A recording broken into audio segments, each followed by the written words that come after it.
Ryker Sixkiller is an action-packed triple threat. As an actor, stuntman, and filmmaker, he's doing his part to bring accurate Native representation to the screen and paving the way for future Indigenous creators. Being a part of Native representation is very huge. It's important to the community, it's important to the Native youth, it's important to even the elders, you know, to see that. It's been a long time coming. And to be a part of that today, even though it might be a small part, it's a huge deal for me. Osiyo Nagat, Ryker Dawado. Hello everyone, my name is Ryker Sixkiller. I am a stuntman, filmmaker, and actor. I am from Wauhilla, Oklahoma. It's a small, Cherokee community. Being out in the woods with nothing to do, when it got dark, we were supposed to be playing in the dark, and so me and my brother would rent a movie. I loved watching Arnold Schwarzenegger and Sylvester Stallone, all those fight scenes, and Jackie Chan. And so after we watched the film, we'd go to the special features, bonus features, and watch the whole thing over again with the commentary so we can learn just what it was like to film it and some different ways they filmed it. We're always fascinated with just how movies are made. Growing up without a dad, I always seeked some attention. My mom worked a lot, so she wasn't home very much. And so I seeked a lot of attention, and the way I got that was performing. When I did musicals and school plays, I just used to love how the crowd would laugh at some of the funny stuff in the plays, or they'd cheer at the end of it. And then when it carried over into high school, when I got into media production, and me and some of my friends would do some skits on there. And so we started filming, and started getting more interested there, started diving in a little bit more about how films are made. And that's when I really decided that, oh, maybe I do have some sort of talent, or there's some sort of possibility for me to do this professionally. So my family, they've always known that I've liked entertaining, I like performing. They've always been really supportive. If I made something, they'd watch it. If I was in something, they'd go watch it. Even from a young age, he was always entertaining everybody. He always would start out telling the truth about something, and before long, rabbits were in there fighting with him, or snowmen. He would make the sounds to go along with it. Us as a family, I think we did a pretty good job of being supportive of his dreams and allowing him to be safe enough to take a bunch of these risks that a lot of people would laugh at him about. And that's probably the biggest thing for me, is just my family. If I didn't have my family, I wouldn't have had the courage to do any of this. Because they're the ones that, give me confidence, made me feel like I was talented, made me feel special. They never once doubted what I wanted to do. And this is my wife, it's Clarissa Sixkiller. We've known each other since we were 3 or 4 years old. We've been together since I was 17, she was 16. So 13 years. Thank you. Yeah, we got married 4 years ago in Iceland.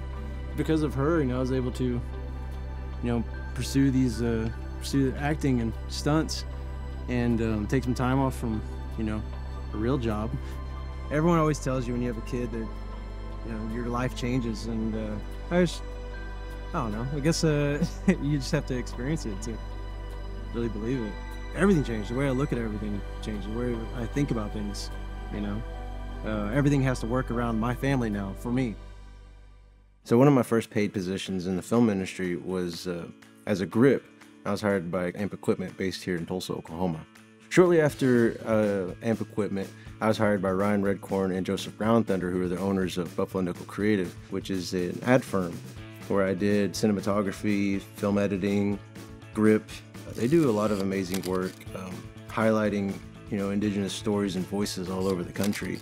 And I was very blessed to be working with them for the amount of time that I did, because they took me all over the place, and I learned incredible lessons and a lot of stuff that people had to pay for in education. I got paid to do it with them. So if it wasn't for Ryan and Joe taking a chance on me and giving me the job, and being so cool with my schedule and being flexible and letting me pursue acting more, I wouldn't be where I am today.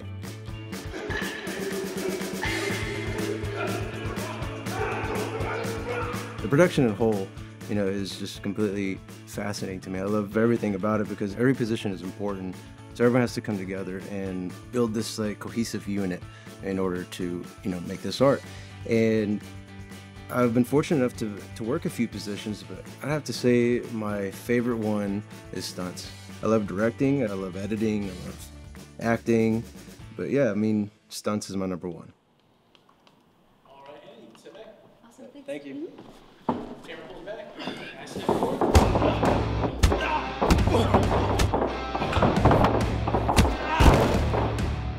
I've just love it so much. It's the most fun I ever have. The thing I always say to who the director is when it comes to stunts is like, I'll never say no to another take. When I was doing these stunts and fight scenes just as like skits and videos, it'd be just more relaxed. But as I got to do this work professionally, it started getting a little bit nerve-wracking. Like at first, like, you're a little nervous about like what to expect or how I was gonna perform. But then it's like once I start, it all goes away. It's just something about that first take. You know, it's like kickoff on a football game. After that first take, that's when I feel like calm. I'm in my element. I'm totally confident in my ability and my partner's ability. It's one of the greater feelings that I've ever had, is going all out for a fight scene or stunt, and then it just turns out better than I imagined. A big part of that is because of all the people that put their work into it. Like the director, the DP, the other stuntmen, the other actors, the set deck, everyone. And it's like, I couldn't have done it on my own. Of course, I want to just continue being a stuntman and actor, but I also want to continue making my own films. I completed this short film called Chris. It was a film that I wrote and directed and acted in, and I edited it as well. I wasn't sure how it was going to be received, but I mean, fortunately enough, it did kind of well. People seem to enjoy it, and because of that, now I feel motivated to make more stuff. I'm just thankful for everyone in my life, because everyone has had a part in this. You know, whether it be, man, you did good on this clip, or like, hey, you're talented, or hey, I want to be in your next film. There's times where I wanted to quit, but someone said that, and I was like, all right, I'll write something. Right now, more than ever, Native representation is important, because we have this new platform that we never had before, being able to tell our own stories. So it's very crucial that we tell it the right way. And so to be a part of that, even though I feel like it's a very small part, it's awesome. It's just nice to know that my sons will grow up seeing the right representation.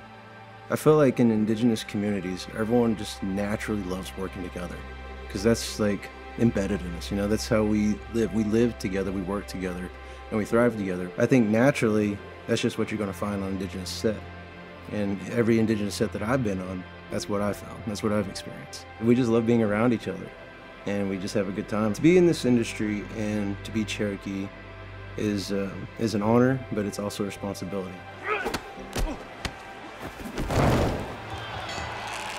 So I'm extremely driven to continue the accurate portrayal of Native representation because of the people who came before me, like my great-grandmother, my great-grandfather, just my ancestors. Everyone that I hold at the highest regard and respect and love wholeheartedly, I want to make them proud. I want them to see me surrounded with other Natives and just feel like we belong for the first time in several hundred years. My grandparents didn't feel like they belonged. They were banned from doing their ceremonies. They still grew up in a time where they weren't accepted.